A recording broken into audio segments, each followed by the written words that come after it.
दोस्तों नमस्कार। आप सभी कैसे हैं?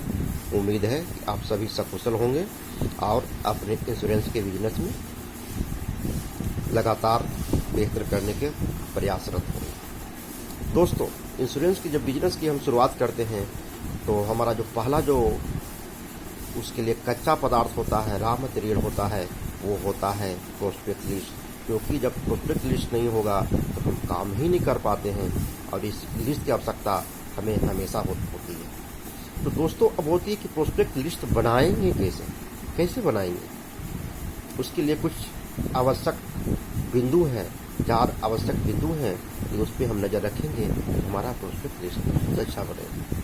तो दोस्तों, तो पहला जो बिंदु है वो है एन, यानी एन का मतलब होता है नीड फॉर इंश्योरेंस। यानी हम लिस्ट में वैसे लोगों को नाम डालेंगे जिनको हमारे अनुसार इंश्योरेंस की आवश्यकता है, यानी आवश्यकता होगी और लिस्ट में वैसे लोग की नाम होगी जिन्हें आवश्यकता होगी इंश्योरेंस की। हम उनके पास जाएंगे तो वो इंश्योरेंस को के बारे में बताने पे, प्लान के बारे में बताने पे वो समझने का प्रयास करेंगे और जब उन्हें एक बेहतर ऑप्शन दिखेगा इंश्योरेंस का तो वो उसे बाई भी करेंगे, वो उसे लेंगे भी। जो दूसरा महत्वपूर्ण बिंदु है दोस्तों वो है ओ का full form opportunity to meet, यानी मिलने की संभावना।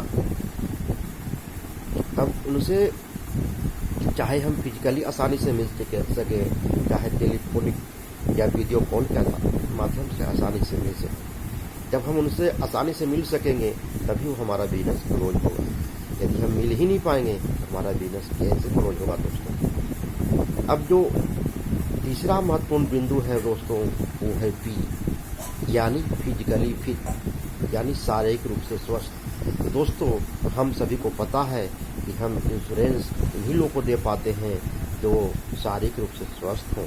जब स्वस्थ ही नहीं होंगे तो वो पॉलिसी ले ही नहीं पाएंगे, क्योंकि हम पॉलिसी हमारी कंपनी दे ही नहीं पाएंगे। तो वैसे लोगों को लिस्ट में रखने से क्या फ़ायदा जो शारीरिक रूप से स्वस्थ न हो और जिनको हम चाह करके भी पॉलिसी न दे सकें। दोस्तों, इसका जो चौथा महत्वपूर्ण बिंदु है वो है पी।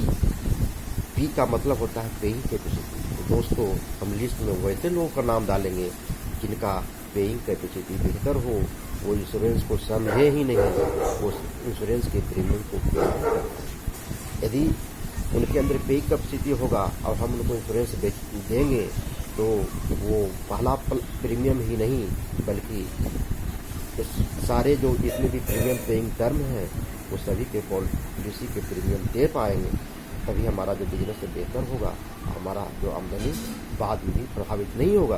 तो दोस्तों, जो 4 यदि महत्वपूर्ण बिंदुओं को हम ध्यान में रख करके प्रोस्पेक्टिंग लिस्ट बनाते हैं तो हमारा जो सेल है काफ़ी बेहतर होगा और लगातार होगा और हमारी आमदनी लगातार आएगी।